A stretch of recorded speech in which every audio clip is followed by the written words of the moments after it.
Thank you for joining us for this message from More Life Church, where we exist to love God, to love people, and to reach a region for Jesus and to make a difference for generations to come. Now, to learn more about how we're reaching our community and how you can partner with us and learn how God has uniquely designed you, check out Grow Steps on Demand by visiting morelifechurch.com/growsteps or by downloading our app today. But for now, enjoy today's message. I'm going to talk to you today about the gift of unlearning. The gift of unlearning. And before I do that, I want to kind of tell you how I arrived at this. For this whole series, here was the question that I asked myself. I said, what if I grew up in a messed up family? And I did, and probably you did too, because none of us have it done all correctly in our lives. And so I grew up and you grew up, and let's just take ownership that we grew up in a messed up family.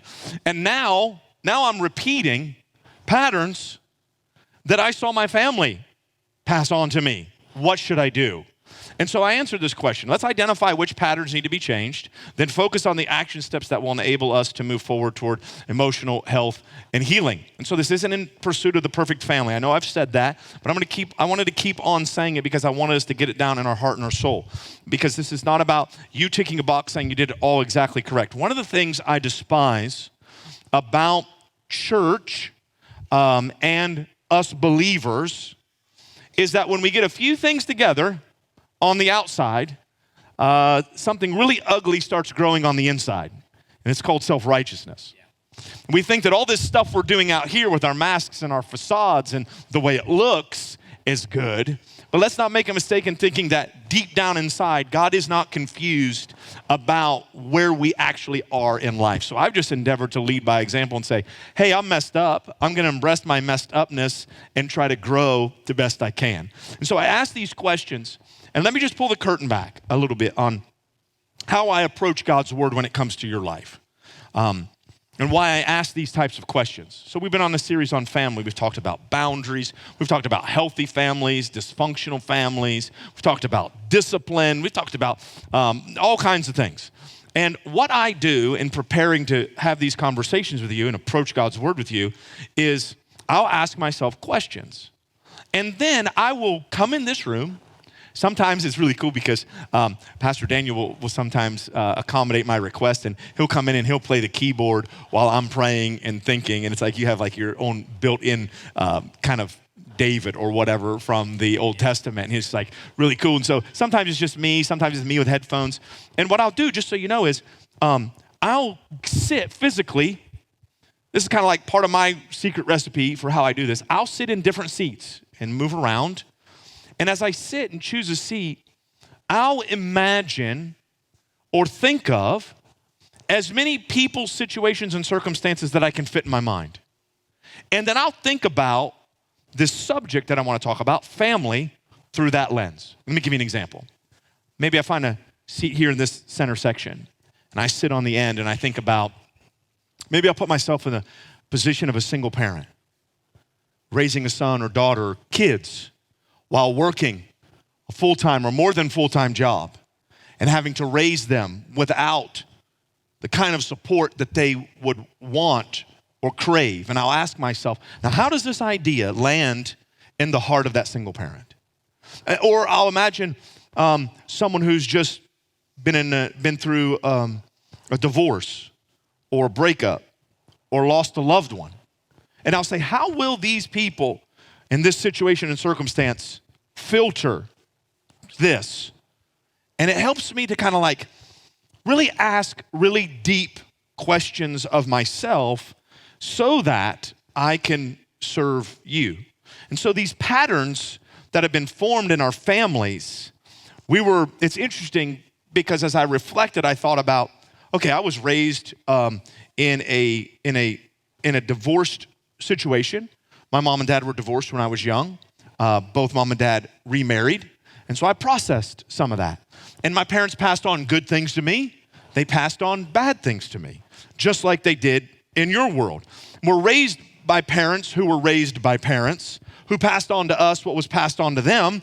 And then we pass those things on to others without really pausing to get real forensic and think about why is it that we do that. Then we start our own family and we do certain things. right? And so I want to get at that because I think that's important that you investigate your family through a certain lens of what I'm going to call the gift of unlearning. If you want to and you're taking notes, you could write this down. I think one of the greatest presents you could give yourself and your family is the gift to unlearn. I've told this story, but it bears repeating to illustrate what unlearning is.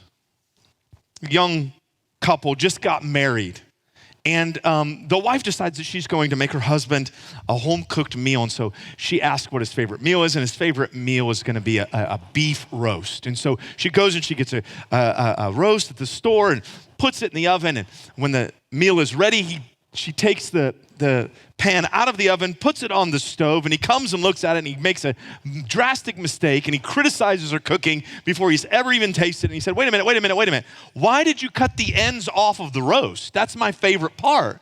And the wife says, I don't know. That's how my mom did it, so that's how I do it.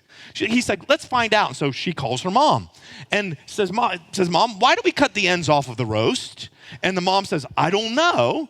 That's the way Grandma did it, so that's what I did.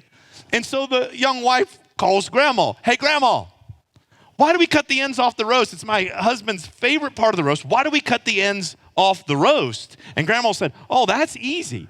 I never had a large enough pan to fit the roast in. And in life, we're doing that. We're cutting off the ends of a roast because our pan isn't big enough. Because we've learned some things that we need to unlearn. Why do we unlearn? What's the purpose of this? The purpose of it is to go from where we are to where God wants us to be. And what I need you to know is that there are some things, everyone in this room, everyone watching online, there are things that you've brought to this present moment. Emotional baggage, belief systems, ideas that need examined. Because everyone in here has a false belief or two or three present in you, in me, right now about you. And I want us to give ourselves permission to unlearn the things that are derailing us and we don't even know they're doing it, right? So there's going to be a phrase that I highlight in a text that we read, the Sermon on the Mount. Jesus uses these two phrases repeatedly throughout the probably most popular sermon he ever preached. These two phrases, you've heard that it was said, but I say to you. So here's what he's doing. He's saying, you have a position that you've arrived at. You've been taught something through tradition. You have a belief that's in place, and it's wrong.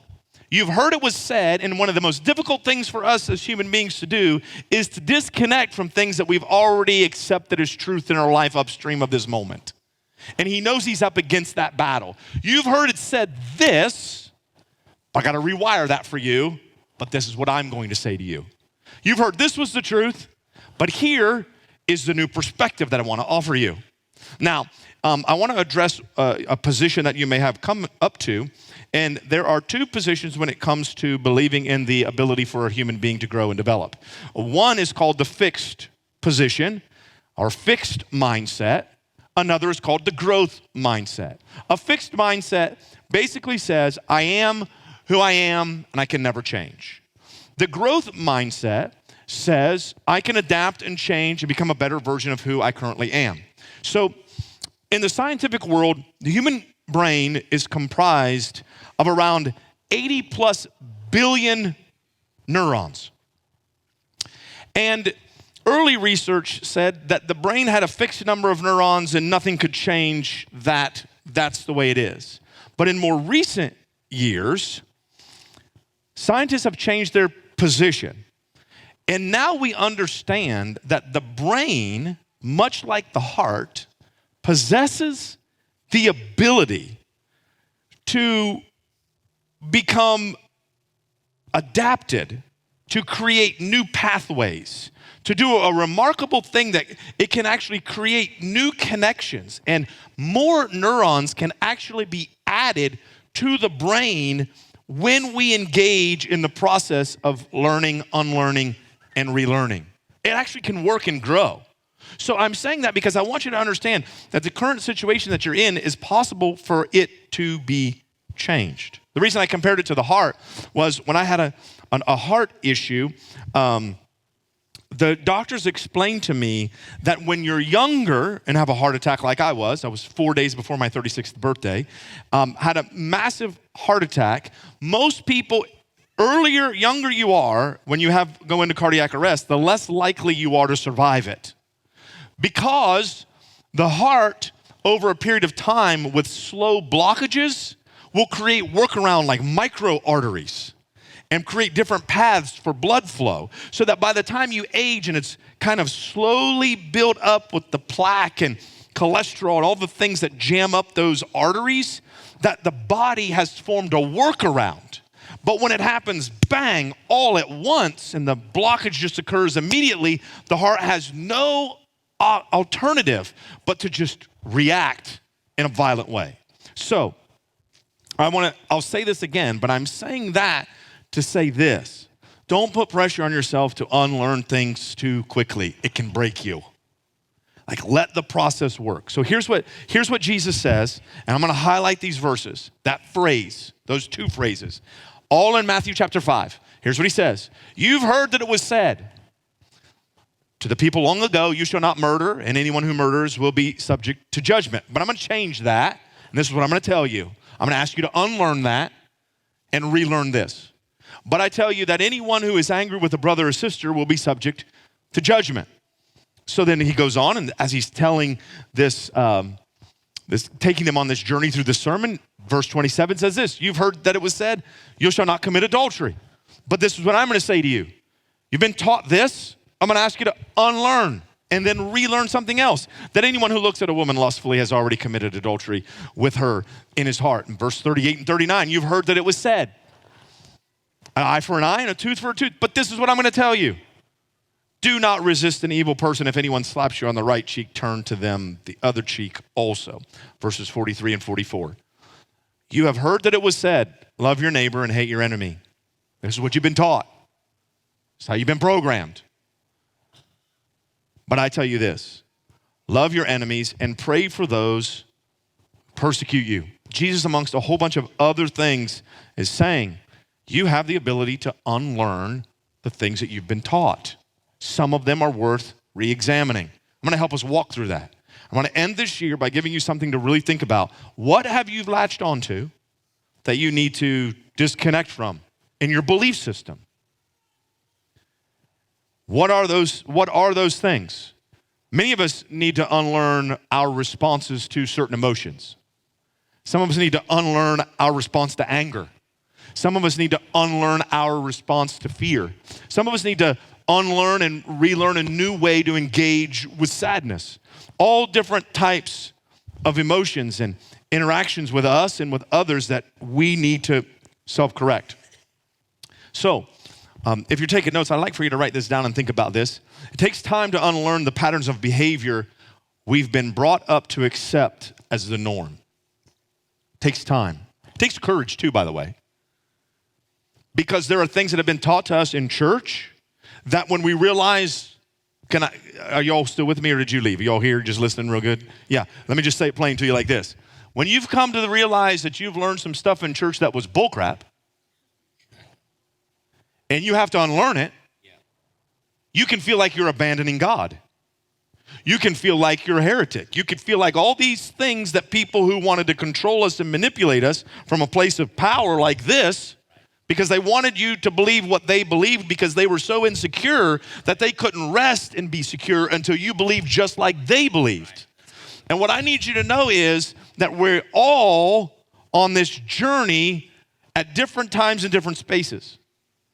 And it takes a long time. I can illustrate it this way. I don't remember when it was. One of my kids might be able to remember. Remember, we were going to Gramps and Grammy's house, and I got lost. Were you with us, Jake? Well, Audrey, you were. Yeah, you were. Was that 2 Christmases ago? 2 or 3 Christmases ago. I've been to my dad and bonus mom's house more times than I can count. I know how to get there, but my brain locked up, and I drove right past the exit. And that turned into, how many of y'all have ever gotten lost on the way someplace? Anybody? I pray that some of you get lost on your way to your family's house this year for Christmas. That'd be great. Get into arguments and you fuss at each other. The thing that's so frustrating about getting lost is however far you went past the exit, it's actually double that far that you've missed the mark. Because you got to go that way and then come back. This is the same thing with unlearning. It seems slow. It seems frustrating. It seems like you're taking a long way around, but it's a necessary pain that we have to get to. All growth, but I'm going to highlight spiritual growth. Half of spiritual growth is learning what we don't know. So that's an important component. There's a lot of things we don't know that we've got to add knowledge to our life. That's half of it. But I'm going to submit something to you that the other half of learning is actually unlearning. The other half of growth is unlearning what we do know. What does that look like? Well, when you begin to unlearn things, here's what I've realized on this journey of unlearning. I start connect with the real me. I'm going to talk plain to you about church and my experience here and elsewhere. I was pressured, brainwashed, forced into compliance and agreement, and it made me feel like I was going against the grain of who I really was. And so when I started to unlearn and detach from some beliefs in God's house and out of God's house, just things, when I started to detach from that, I realized something very powerful was happening. I was connecting with the person that God actually had in mind when he created me. I don't know if this will make sense to you. I'm just trying to put language to my own journey. For much of my life, until I started this process in our household, I felt like I was on the stage of life reading a script that someone else had written but didn't apply to me. Felt like I was just acting it out. That I had this already written script of how I was supposed to think, talk, behave. And this was the only frame, this was the only space which was acceptable if I lived right in that spot. And part of unlearning means, in terms of our families, that there's some stuff your parents passed on to you because they did the best they could, but there's a better way, but you're gonna have to unlearn some of those old things. Let me give you a stupid example of this. Growing up, my mom taught me that I wasn't supposed to eat sugary cereals. I told you it was stupid, but it affected me deeply, okay? I wasn't allowed to get Lucky Charms, Fruit Loops, Frosted Flakes. She'd buy the Raisin Bran without the sugar on it. Come on, somebody. Like, I needed deliverance immediately. Like, that was painful. I couldn't get any of those things. I wasn't allowed to buy any, was not allowed to pick out any sugary. I couldn't even get Honey Nut Cheerios. I couldn't get the frosted shredded wheat. I had to get the unfrosted shredded wheat. That's like eating cardboard, y'all. To me. So when we got married, I started buying the cereal that mom said I was allowed to. And all the time I'd walk down that cereal aisle and I'm like, I really wish I could get that. I really wish I could buy, that really sounds good. I wonder what that would be like with chocolate milk instead of white milk. Then one day I realized I'm allowed to buy whatever freaking cereal I want. It's my money. I don't live at her house anymore. So I went crazy. I was like getting cereal like any cereal I wanted. Like, it was crazy. My life got better immediately. It's dumb, right? Imagine if you actually identified something legitimate and meaningful in your life that was blocking you, that you just assumed had to be there because someone upstream of you said it had to be there, and then you get it out of the way. Unlearning is the process which allows you to loosen or let go of a strongly held belief about yourself and others. Let me walk you through some things that I've had to work through unlearning And you might say, well, as I'm listening to them, you might say, I don't see any of that in you. Well, then maybe I've grown a little bit. If you see it in me, then maybe I have some more growing to do. Whether you see it or not, I promise you, these things are latched into my soul and I work out. And these are just examples. And the way you arrive at these things are the things in your life that are making you feel stuck or in control or under control or in bondage, whatever language you want to use, you feel tied up and tangled up. You need to investigate if there are some areas around that situation that you need to unlearn. Now, warning, that does not apply to kids and spouses. If you're married, you don't get to unhook from them because they make you uncomfortable. If your kids drive you nuts, that doesn't mean you can let them go. You still have to raise them. You understand what I'm saying, right? Don't take what I'm saying all the way out to an extreme. But here's some things I've had to unlearn. Fearing mistakes. I, at times, can be petrified of making a mistake. It started when I was in school. To every teacher in the room or online, I love you. You didn't do this to me necessarily, but it happened to me anyway. I began to be conditioned through an educational system that when I make mistakes, I get a lower score than the people who don't make mistakes. And the problem with that is, if you condition yourself to be afraid of making mistakes to fit someone's idea of you, and you step into the real world, you'll realize that the world operates, the big boy and big girl world operates way differently than a school does in terms of right answers, wrong answers, and what your final score is. In the real world, you actually get points when you get punched in the mouth by life and then get up off the mat and go back at it again. Like, that's the way the real world works. But they teach you, I was taught to fear mistakes. Don't make a mistake. Sing all the right words. Say all the right things. Like, we got fearing making mistakes is a mistake. Can we just settle it? You're going to make mistakes raising your family. You're going to make mistakes in your relationships. You're going to make mistakes with your kids. I hate to tell you this, but if you're the parent of a toddler or that age kid, you've probably already ruined them in some shape, form, or fashion. You've ruined them. If you didn't, the grandparents did.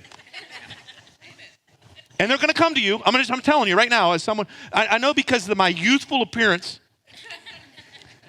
that it sneaks up on you that we have kids that are almost all over 20. So I've been there. I'm trying to tell you, I've been there. And at one time or another, your kids are going to sit down with you when you least expect it. And they're going to unload on you all the ways you ruined their childhood. They're going to do it. They're going to do it. Why? Because you're not perfect. And neither am I. And that isn't the goal. So stop fearing mistakes. Second thing was the need to fit in. Inside the lines. Dress a certain way. Look a certain way. Man, crippled by the fear of the need to fit in applied to so much of my life. I feared this so much. I needed to fit in so much that younger Josh, we'd go out to eat before they were kids, and I'd order food. And on one occasion, the server brought me the wrong meal. And I didn't say anything because I didn't want to draw attention to myself. I wanted to fit in. My wife said, "Is that what you ordered?" I said, "No." She said, "You're going to do something about it?" I'm like, "Nope, it's good." "Josh, that's salmon. You hate salmon." "No, it'll be all right. I'll learn. We're paying for this. That's fine. Don't worry about it. Don't rock the boat. I don't want any attention. I just want to fit in." She says, "Hey, so she made it really great for me. "Hey, this is not what my husband ordered. We need to change it." She didn't do that, but that's what it felt like.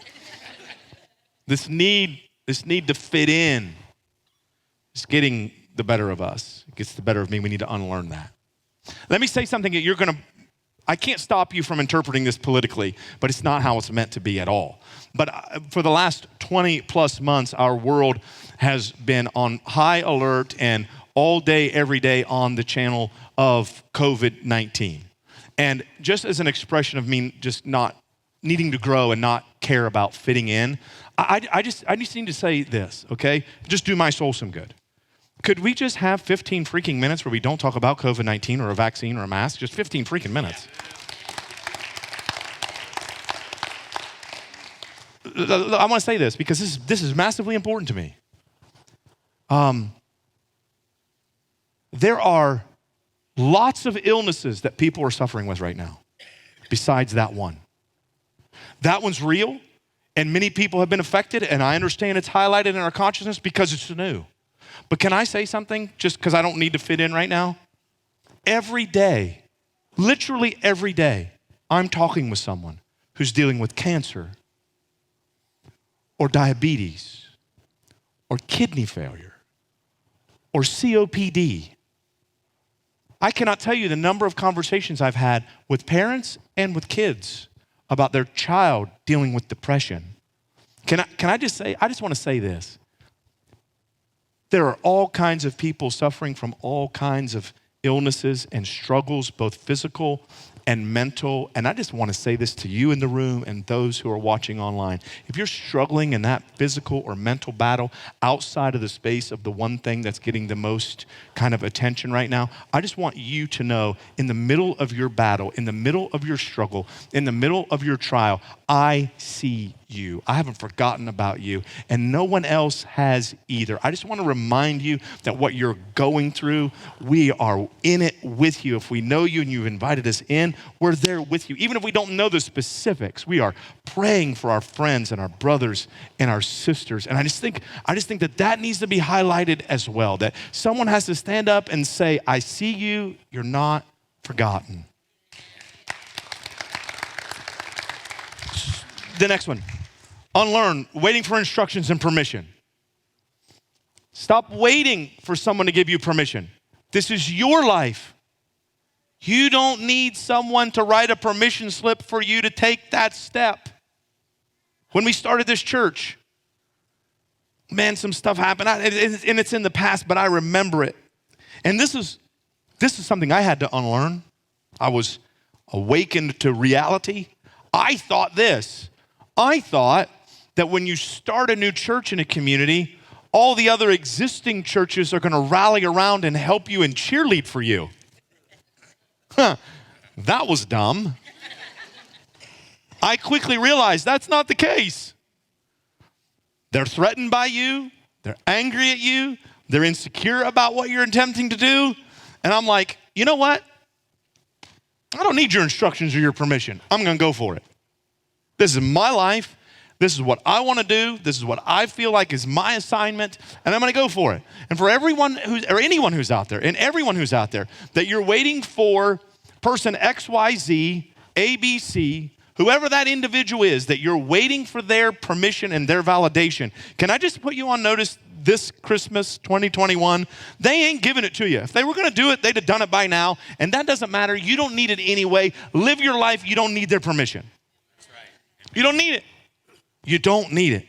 Try, fail, learn, unlearn, relearn, and rinse and repeat as often as is necessary to just get it done.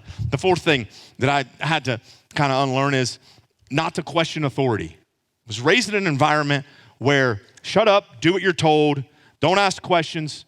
Because I said so is all the answer you need. How many of you were raised in a household where the authority said, because I said so is all the answer you need? All right, that's most of us.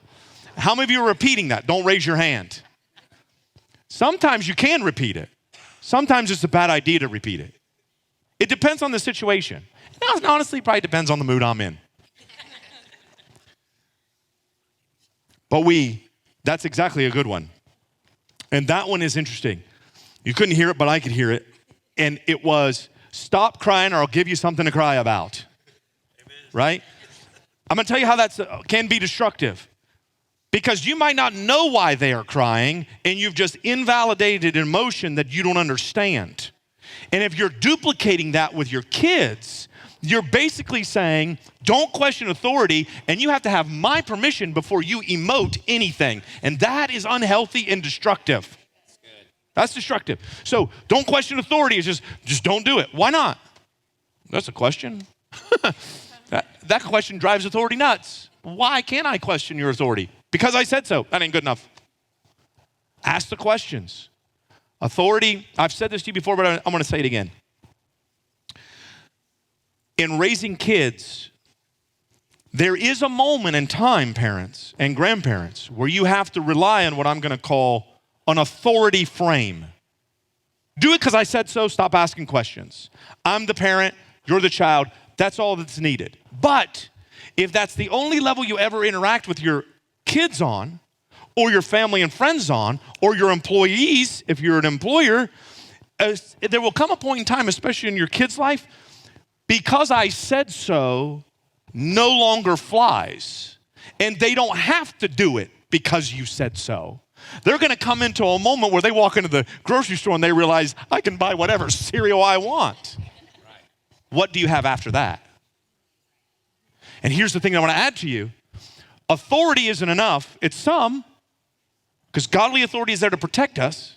But the thing that comes after authority is relationship. Building a relationship with them is what will give you sustainability in those relationships when they don't have to do it because you said so. Authority says, do it because I said so, because you have to. Relationship says, not because I have to, but because I want to. And that's the exact foundation on which God wants a relationship with us. Not because you have to, but because you want to. The thing I had to unlearn was self-criticism. I became my own worst critic. And here's what broke me of that. One day I was interacting with a mentor of mine, and this is what I heard them say about self-criticism, about being your own worst critic. They said this. I want to pass it on to you. If you wouldn't let others speak to you that way, you shouldn't let you speak to you that way. Let me say it again. If you wouldn't let someone else speak to you that way, you shouldn't speak to you that way. So you might not be able to stop it, but as soon as you know it's happening, you need to put an end to it and say, no. I'm not going to talk to myself in that tone of voice. I'm not going to criticize myself to the nth degree. I had to unlearn that, and I'm still unlearning it because there are still conversations that go on in my head. This last one is this. Unlearn the preoccupation with the judgment of other people. Basing decisions about what you think other people are going to think about what you do. Unlearn that. Okay, everything that I've said hasn't been covered in a bunch of Bible verses. But everything that I've said to you is born out of the same spirit that Christ functioned in. Because if Jesus waited for permission, he would have never done the will of his Father in the earth. Because at every turn there were people resisting him. So the moment that people begin to resist you is the moment that you probably realize I'm onto something. If everyone's agreeing with you and you've made everybody comfortable and happy, you might be functioning in an old belief system that everyone has already been a part of and just goes right along. But sometimes we need to be a disruptor. We need to go against the grain. So I'm just wondering if there'll be some people in their families who will take on a new mindset, unlearn some things. Like what I'm looking for, I'm not looking for the perfect family, but I'm looking for someone to say, okay, wait a minute. I'm going to be a Netflix in a Blockbuster world. I'm going to go against the grain. Do you know that Blockbuster had a chance to buy out Netflix for a really small amount of money, and the powers that be made the decision that that model would never work? Guess who's around? Yeah. Some of you, when I said Blockbuster, you don't even know what I'm talking about. Others of you remember that little blue membership card. Yeah. And that divides the old and the young. Unlearning involves knowing the difference between current circumstances and final outcomes. I want to highlight this because circumstances and outcomes are different. And Pastor James is going to come because I'm going to be out of time. I want to tell a story about a long time ago. There was a Chinese farmer. He had a horse. The horse did all kinds of work for him at the farm. And one day it ran off. He lost the horse. It was gone. Neighbors came, gave their condolences. Oh man, I'm so sorry that your horse left. That's so terrible. The Chinese farmer, in response to the losing of his horse, his only horse, the Chinese farmer responded and he said, good thing or a bad thing, I don't know. A few days later, that horse comes back with 7 wild stallions. The neighbors get together, talk to the Chinese farmer. Wow, that's amazing. I thought that was just, bad luck, but look at this. Look what happened. The Chinese farmer says, good thing, bad thing, I don't know. His son is out trying to break in one of the horses, trying to break the horse, and in the process gets thrown from the horse and his leg is broken. So all the neighbors come again. My gosh, what terrible luck. This horse comes, your son's trying to break it in, ends up injuring himself, breaking his leg. Chinese farmer says, you probably guessed it. Good thing or bad thing, I don't know. While the son's recovering, an enlistment officer for the military comes to force the young man into service for the war that's going on. Because of his broken leg, he's unable to enlist. The family comes and says, you must be so thrilled. This thing looked like it was going to be this way, and now your son doesn't have to go to war. The Chinese farmer says, good thing or bad thing, I don't know. And this is what I want to highlight while you're on your journey.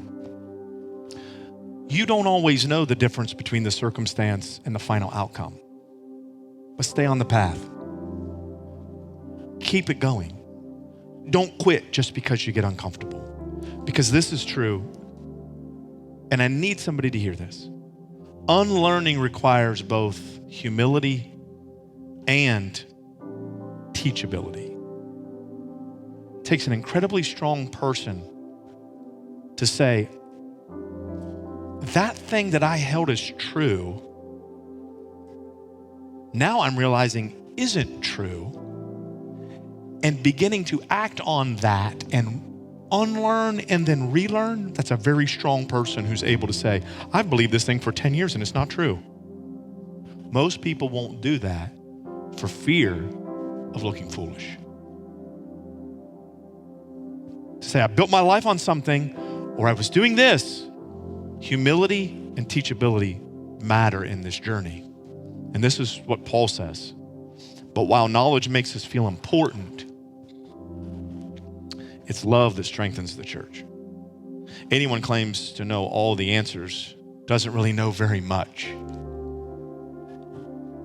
But the person who loves God is the one whom God recognizes. It takes quite a bit of humility to go through this process. It takes quite a bit of humility for me in my role as a dad to have conversations and have had conversations with my kids and said, hey, I was wrong on that. I'm sorry. Forgive me. I'm a human being. I didn't mean to hurt you, but I understand that I did, and I'll do my very best to not have it happen again. Do you know how much strength and courage it takes to tell someone who looks up to you in some shape or form or fashion that you were wrong and you've relearned it? That takes humility. But that's what I think we need right now in this season, is a great big dose of humility. It's a great big wild world out there. We don't know everything. And there's so many people lining themselves up as experts in different fields. That's fine. That's great. They may be. They may just be using you as their guinea pig of their theory. And this is what I've told parents for years. Trust your instincts in your household with your family, because God gave you that family, not somebody else. That doesn't mean other people can't teach you. That doesn't mean you can't learn from other people and model and observe. It means that. But at the end of the day, how you live out your life is based on how God has wired and designed you. And I hope that you have the courage to step into that authenticity and lean into who God has created you to be. I can only tell you my experience that I think you might experience as well. When you do this, there'll be much more truth, freedom, life, and hope when you function this way, rather than trying to be the inevitable repeat of what someone else wanted you to be.